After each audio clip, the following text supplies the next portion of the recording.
Going on, people? Welcome back to Premzy TV, and it's 30 Mins Arsenal with myself and my guy Harry. And we're doing something a little bit different because, as we all know, Arsenal have been dumped out of the Carabao Cup Yep. yet again, Yeah. and Yes. we have to Happens jump every into year, it, doesn't man. it? Yeah, we have to My discuss this one. I know God. it's a little different than what most people are used to because Yeah. normally we're chopping things up about the situations at Arsenal and Mhm. discussing a few different bits and bobs. But I Mm. think it's only right with the timing. 30 Mins Yep. Arsenal's normally getting recorded right about now anyway and released tomorrow.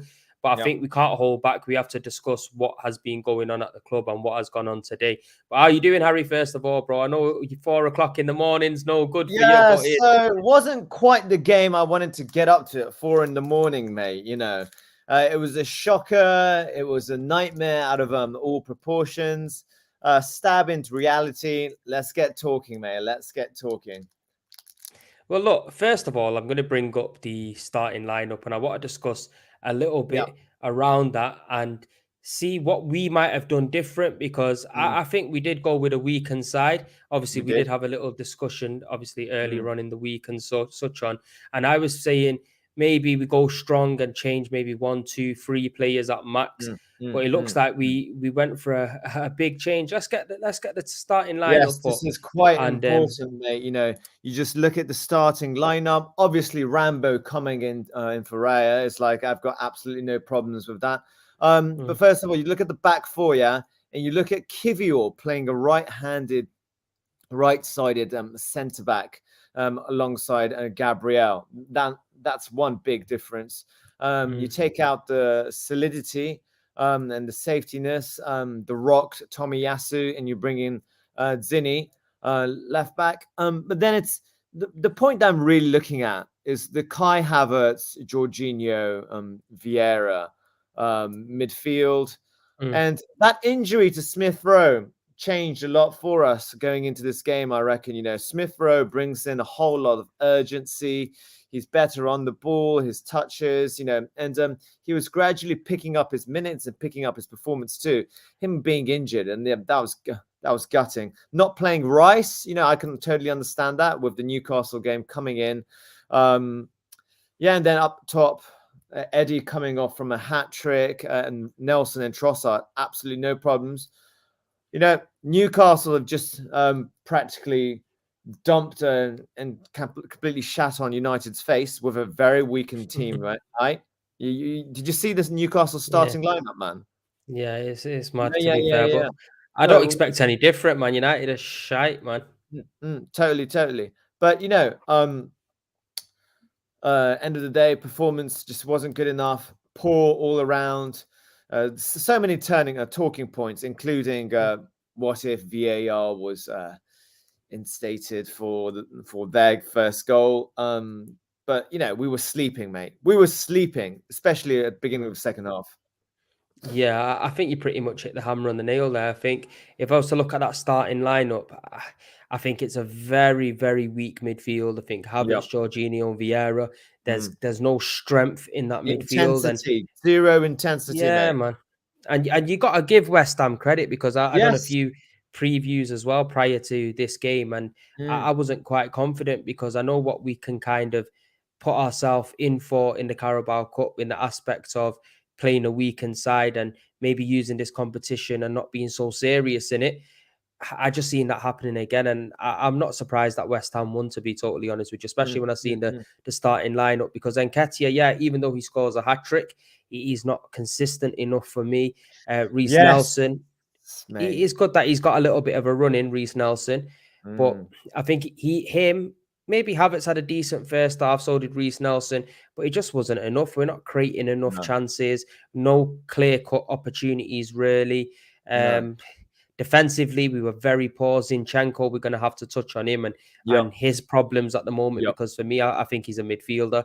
I do not think he's a left back. He causes too many problems. We'll touch on Ramsdale as well, and a few different bits and bobs. But I do want to touch on the Ramsdale situation first, because I want to know from you, do you think he was at fault for the Bowen goal, where he kind of it's kind of come at him, deflected, and then he's kind of hit the ball into the.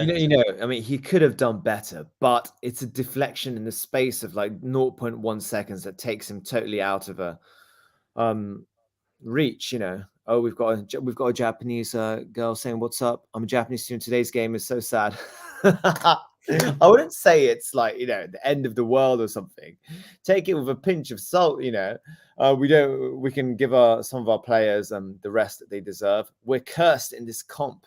From Devon.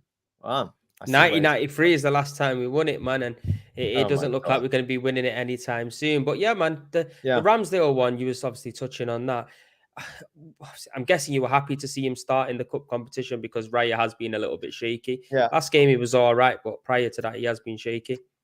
Listen, Premsy, Ramsdale, this was his big chance saying, listen, I want to go head to head with Raya and impose myself as the number one keeper. It was a chance. And yes, I do understand the third goal. Maybe, he could have done a lot better. But, if you compare Raya's calmness or dodginess in some sorts with Ramsdale, with the build-up play. I mean, the build-up play is what Arteta's all really looking for. Shot stopping, Rambo, leadership, Rambo. He's got it in there. It's the build-up play. But the build-up play, I can't, fault Ramsdale for the lack of urgency in the midfield because of the starting 11. You know what I mean?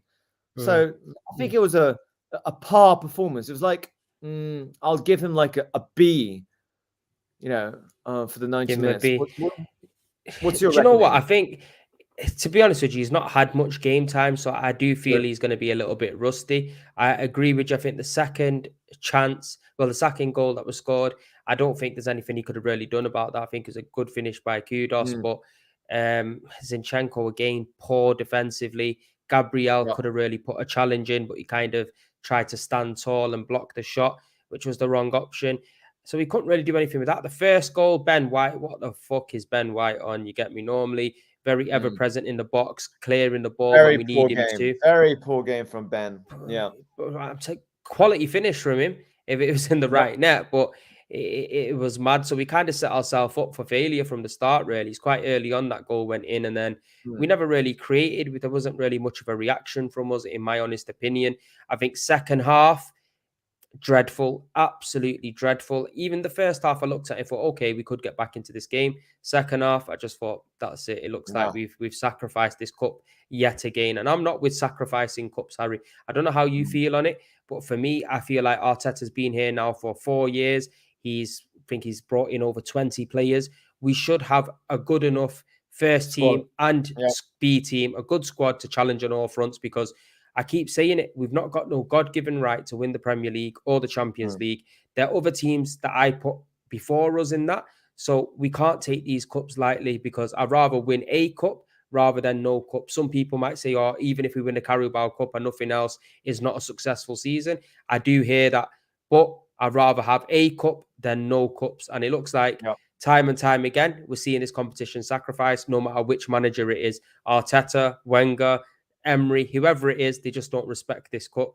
How do you feel on the exit of the cup? Do you think it's going to be good for us in the long run, or not with it? Because the defeat was such a kind of, it wasn't even close, if you see what I mean. The scoreline, yes, we did get that Odegaard consolation at the end. I'm like, okay, get it done. Let's stay positive. Let's go into Newcastle, stay positive, because we have no injuries, little bit of game time for Saka, whatnot, and Odegaard and the regular boys. But I get your point, man. I do get your point. But the thing is, my confidence in the squad depth, especially with Timber being out for the whole season, is not at that level for me to kind of say, okay, let's keep on going. For whether it's the FA Cup or it's the Carabao Cup, or it's the Champions League, So I'm a bit more mild on the situation. Of course, it's unfortunate, but I just kind of my mind's already focused on Newcastle at the weekend, So I'm trying to kind of even things out inside my head. No, I do hear that. I can understand that the main focus would be towards Newcastle, because it's a big game. Ultimately, they're doing very well. this season. They beat some big teams away at St. James's as well. We sometimes have a good game, sometimes we have bad games, so we don't really know what to expect. I just honestly believe, like I touched on, I just think every cup competition that we're in, we just need to be going for. And I honestly believe the players that were on the pitch today as well, they should have put up a bit more of a fight, or I expected them to put up a bit more of a You know fight, what it because it was reminded me of? embarrassing. It kind of reminded me of that Newcastle game that we had 2 seasons ago. Remember that? Away in St. James's Park, when they absolutely raped us back, Was this forth, and for the side. when we missed out on top 4 because of them? Yes. You know, it's the atmosphere of the occasion. After saying if Rice gets injured, then our season will be over. Well, I think not starting Rice for this game. I mean, I can totally understand that because of Newcastle weekend. You know, time taking it easy with Rice, whatnot. But that was a massive difference. You know, not having that intensity in the midfield, that control, that confidence, the rhythm. You know, it really took. It took a the game edge. that he would have really been up for as well. I know, mate. Which is a pity. Which is a pity because you heard what they were like inside that stadium. Were you surprised that he was getting the boos? No, not a single bit. What the hell do you expect, man? Even if he brought glory to that, to West Ham, you know, this is what happens. People are spiteful to a certain edge. When you leave their club, it's standard in the Premiership, surely. Got the comment here saying Jorginho was shocking and Fabio Vieira is not even a footballer. Obviously, we'll talk on Jorginho in a moment or so, because I think we definitely need to dive into that. But on Rice, I was quite surprised, to be fair. I thought, yeah, he's gone for 105 mil, and maybe he could have went to a Manchester City or somebody that maybe West Ham would have probably preferred him to go to, because they might see it as him leaving West Ham and going to a club that's not certified to win stuff. And I think that's how the fans are looking at it. But when you actually deep the situation, he's a legend there for him. He's won them a European Cup, more or less. He's come, but I would say he's come from the youth academy, but obviously he was a Chelsea boy, weren't he? Went over to West Ham, but he was there for a very young age, one of the youngest ever captains as well. I was surprised he didn't get a little bit better plaudits. There was people standing and clapping for him, but I'm surprised that the boos outdrowned the claps, in my opinion, mate, because they got good money for him, man. They got good money for him. And when we play West Ham away, in the league itself, I'm sure the reception will be a bit different. It's like, you know, breaking up with someone and seeing them for the first time in maybe like half a year or something, and you don't really know quite what to say. And that's how the West Ham fans feel. Yeah. Well, let's move on to Jorginho, because very weak, tends to give the ball away a lot. For me, liability in the middle of the park. I don't care what anyone says. Captain's armband or no captain's armband or whatever it might be, it's not good enough for Arsenal Football Club. I said this time and time again. And if you're going to be putting in a Jorginho over a Rice, the fall off is massive, man. Do we look to strengthen that position in the January window, or do we look to maybe give El Neni a start over him instead? Well, mate, I was actually expecting the surprise El Neni in the starting lineup for this game, because you compared it to obviously Jorginho's leadership and intelligence, but then you think to yourself, El Neni with his intensity, his speed on the ball, his pressure, he would have been game for an opponent such as West Ham with Souček and all that intensity in the midfield too. So, you know, some games Jorginho can pull off. I mean, it's this continuous injury factor for Thomas Partey that we just keep on having. That's really quite annoying, because he's going to be out for another weeks, right? Another couple of weeks. Yeah, there's no. I haven't heard anything on his return, but it is frustrating because since we brought this player in, let's not get it twisted. He's a phenomenal footballer, a brilliant midfielder, in my opinion. But his injury crisis is concerning, and I think in January or in the summer, whichever one suits us best, let's try to go out there and get a Thomas Partey replacement, because I'd rather have a player that's available more often than a player that's going to give us brilliance here and there. And that's just the God's honest truth, to be honest with you, Harry. But again, on Zinchenko. Yes, let's talk about Zinny. Yeah. It's mad. It's absolutely mad because for me, defensively, absolutely horrendous. Time and time again this season, we've seen him Mm, just absolutely more or less give up, give possession up. It's not really closing attackers down. mm. He's very lackluster in defensive positions, in my honest opinion. I keep Yeah. saying it. I think we can use him in midfield because he has got a little bit of a defensive element to him, which will bring him back to defend. But Mm. let him be a bit more free flowing because in that inverted role, when we have got the ball and we have got possession and he's in that midfield, joining up with the attack, he is very efficient. But if you're comparing Tomiyasu to Zinchenko defensively, there's no contrast, in my opinion. Where do you stand on the Zinchenko situation? 100%, mate. Totally agree with what you're just saying. Tomiyasu, listen, he's a complete rock, whether it's one-on-one, building up with both feet, positional play. He's got so much better. We're seeing the Tomiyasu that we saw at the beginning of his first season, and Zinchenko, he got totally caught out with that second goal. Okay, kudos, excellent touch, excellent finish. I meant. An excellent play, but it's that bit of concentration on defensive duties that he's lacking severely. And when I say severely, mate, you remember that Liverpool game that we were 2-0 up last season, yeah, and him kind of like turning off, and just seeing it continuously, time and time again. Playing him in that mid-8 role, just ahead, man, I'm so for it, man. I am so for it. So when Timber comes back, Tomiyasu left back, and yeah, Yeah, he if shit it's shows against Zinchenko. if it's against low block teams, yeah, I think Zinchenko Mm, does have a case. And if it's against mm, like top teams when he's on form, because you can see that Zinni is totally out of form right now, right? mm. Do you Mm, know what is shit show? That's the best way to describe it because that's what he is defensively. He just is an mm, absolute shit show. And mm, yeah, you are right against low block teams. Once we've got more of the possession and there's less pressure on us, or the opposition are not pressing high or pressing on our defense. Yeah, he's all right for that. But he's dead.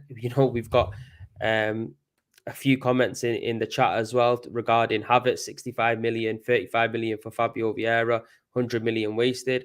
I can't complain with that. You get me? I think Havertz, my thoughts on Havertz, Harry, from day oh, dot. Before we were even linked to mate. this guy, I Oh, swear to mate, God, mate, you madness. You get seriously, me? before any journalist put anything out on Havertz, before all the banter started about him, and before I started to lap up Havertz, right? You were the one who was like, Harry, it's not happening. I can't believe it. Links with Havertz, it's a joke. And then happened in 3 days' time. It was sealed, 65 million. So Bro, it was such a piss take that these man went and hand delivered his t-shirt over for him as well. You get me? It's a mad thing. It's an absolute mad thing. And the money that he's on, yeah, is crazy. I think if Arteta's got any mm, minerals about him in the next season hopefully next season, he tries to offload him and get something back in for him. I know that might be harsh saying it's his first season at Arsenal, but ultimately I'm looking at this as his fourth season in the Premier League and I'm yeah. not seeing anything from him. 65 million, 350 grand a week. What a waste of money. And there's Ugh, nothing anybody can say to me to change my mind on that. The only person that can change my mind on that is him. If he pulls his finger out and he does mm. something that I just don't think he's got in his locker and he changes my mind on him, because my mind's up there to be changed. But at the moment, there's nothing that I can I say see. about him in a positive I light. Do you totally know what feel I you, mate. mean, Harry? Yeah. Fabio Vieira as well. Personally, I think he needs a loan. Mm. He's had We've He's had some seen bits decent and bobs games. yeah, I know exactly. He's had his decent games, his urgency, his touch on the ball. I think his connection with Martinelli and Odegaard. I think playing with him with Odegaard would be quite interesting too. But the thing is, it's whoever you're paired up with in midfield. And when Fabio Vieira is paired up with Kai Havertz, and it just doesn't really kind of work, does it? It was like a And bunch of fucking weaklings in midfield, Harry, man. Like, you could yeah. blow all three of them over, man. You could blow them Mm, over. mm, mm. And that's what Today, I just don't especially. understand. I think it was the Yeah, man. weakest triangle that we could have provided Mm. for the midfield.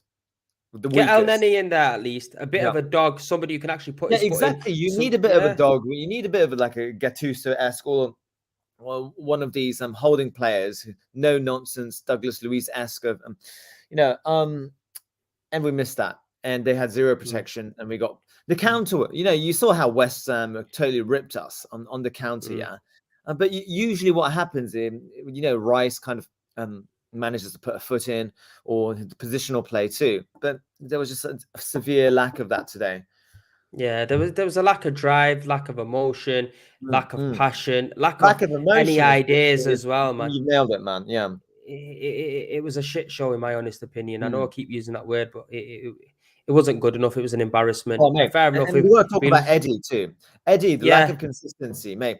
Hat trick. Okay, we understand you had a quality game against Sheffield United. Okay, good on you, mate. But then you got to bring out these performances.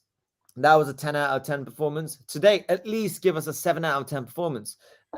Just didn't have it today, It just really kind of bugged me. These little touches here and there, just that goes absolutely nowhere. So the combinations, the triangles that we usually have with Odegaard, Saka, and Jesus, it's not it, is it? Yeah, people need to not be fooled by Eddie Nketiah getting a hat trick. I've said it time and time again. Yep. He's not good enough for the Arsenal. That's my honest opinion. For me, he's West Ham level. He is Southampton level. People might say they're in the Championship and being harsh, but that's where I see him. You get me? I don't see him taking Arsenal over the line. I don't see him being consistent enough. Maybe he might go to a league like France or Spain or Germany and light it up, because he has got goals in him. But I think at the highest level for an Arsenal, when the pressure's on, today he couldn't really create anything for himself, which is not really Eddie Nketiah. He's normally needing people to feed him in. But we need a striker that could potentially create his own fortune as well. So Eddie Nketiah, for me, we need to be looking to bring in Ivan Toney in January if we're serious about trying to compete for this league. That's the transfer that we want, It's not a holding midfielder, because we're not going to be able to afford that for January. But for January, it needs to be a clean, cut-out Ivan Toney or a proven striker. Yeah. So you know what? Let's get JJ's comment in here. He says, "I agree, Premsy. I said it on Lee's chat. Havertz, Jorginho, Vieira against Souček, Alvarez, Paqueta was going to be a long day. Absolutely poor team lineup from Arteta. Always doing bozo shit." Now, shit. You know what? Just to touch on that comment, Harry, I want to ask you: is it more Arteta's fault today, or is it more the players that he picked didn't stand up tall and they didn't make a claim to start in the lineup? Well, that's a bit of both, in it. But that midfield triangle, man, it's asking for disaster, isn't it? It's asking for serious spit roast from all directions, man. Oh my god. Yes, it is a bit mad, but look, it just shows you how vital William Saliba is to that back line as well. The moment you take Willie Saliba out of that back line, you conceding all sorts of goals. You get me? Man, even scoring own goals when he's not in there. It's crazy, because Ben White benefits massively by having William Saliba there as a centre back. I don't care what anyone says, because when he's not there, Ben White doesn't look himself, and we just cannot afford to lose him. If we lose him, Harry, it's going to be a long, long season. Obviously, unfortunate that Timber's injured. But if we did lose him and we had to bring in, say, a Tomiyasu at right back and push Ben White centre back with Saliba, with Gabriel, we'll be conceding loads of goals from Zinchenko's side. I'm telling you now for a fact.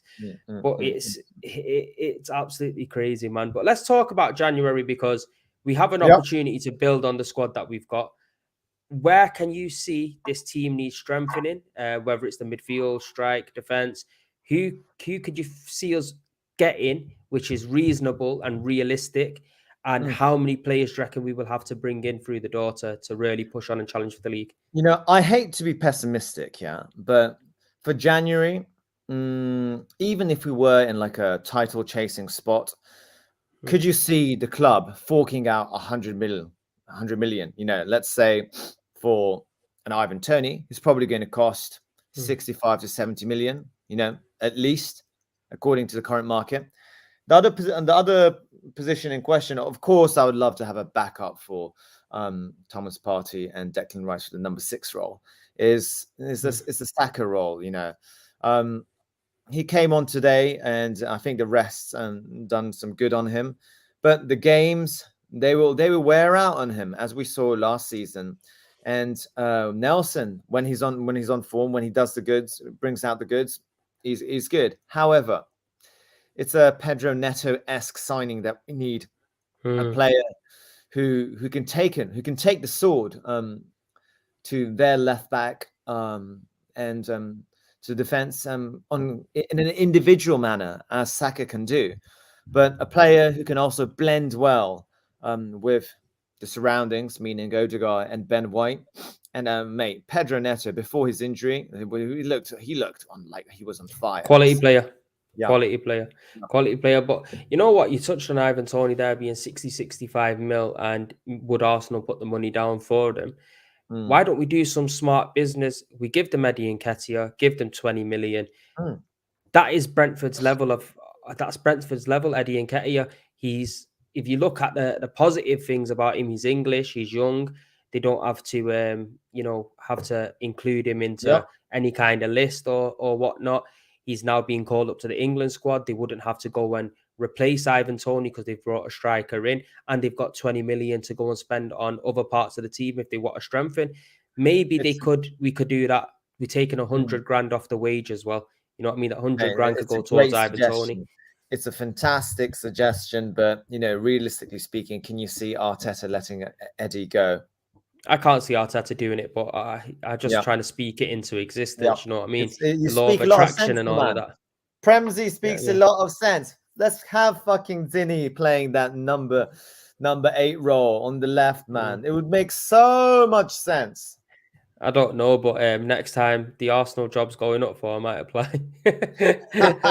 See what happens, you know what I mean? Because some of these decisions are really pissing me off, man. And you could just clearly look at certain things and think, you know what, it's just not going to work. Another suggestion, I just outright swap Havertz for him straight away.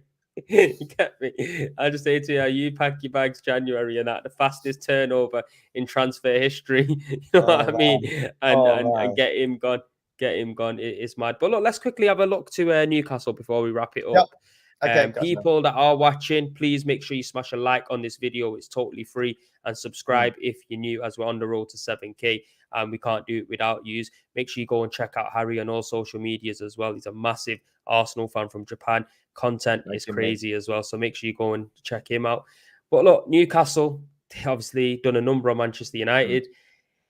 It's looking like it's going to be a tough game, probably our toughest game of the season, in my opinion. How are you seeing that one? You know what, man? Before going into this Carabao Cup game, I was kind of feeling fairly confident with the Newcastle game, with the amount of injuries. That Newcastle are experiencing right now.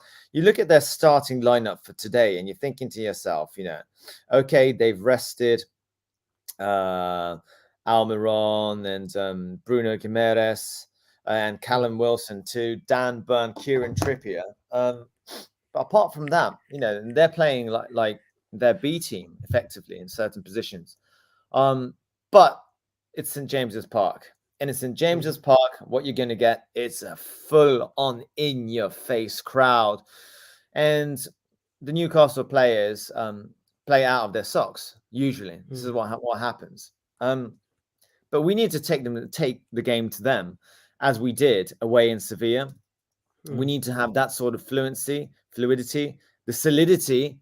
So obviously, no questions asked. Tomiyasu starts ahead of Zinchenko. Rice probably in the number 6 role. And we've got no news about Gabriel Jesus, so I suppose we do have to start with Eddie up top. Do you know what? I'm just hoping he's fit and he can get back in before that time. Obviously, it might be a few weeks out, but sometimes you know what these Brazilians are like. They'll patch themselves up and they'll get on the pitch. And if he does that, I think that'll be a massive plus for us. For me, St. James's Park has got the best atmosphere in the Premier League. That's my honest opinion. I've been to many away grounds and it's crazy. Like once they get going, they get going. At the start of the game as well, I think it was last season, unbelievable. The season before that was probably the best atmosphere I've seen there when they beat us and we didn't make it for the Champions League, just missed out. That was probably the best atmosphere I've seen, that we've seen on PSG when they batter them 4-1, the unbelievable atmosphere. So we're really going to have to dig in now. And this is where champions are made, at grounds like this, when it's really ugly, it's tough, it's nasty. You got to dig in, and it doesn't matter how you win. In my honest opinion, I don't care if we play brilliant football or we just snatch a 1-0 win. The objective is just go out there and get the victory. And if we don't do that, if we don't get the victory, this West Ham game is going to look a lot worse than what it was. I'm telling you now for a fact, because there's a lot of people saying, oh, I would rather win the game against Newcastle than win the one today. Not for me. I want to win every single game that I'm out there. You can only beat who's in front of 100%. You, and it builds momentum. But Harry, we have come to the end of the show today. Is there anything that you'd like to say? Let me make a prediction. Yeah, I'm going to make a cheeky little prediction. I think Martin Odegaard is going to play out of his socks in St. James's Park.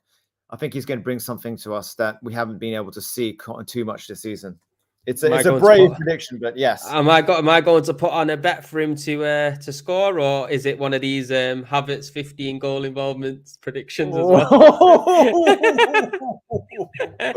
Well, mate, we still don't know about Havertz. Probably 2 goal involvements so far in the first 10 games, and plus 1 not in the Champions League. I'm not going to be calling you Mystic Meg anytime soon.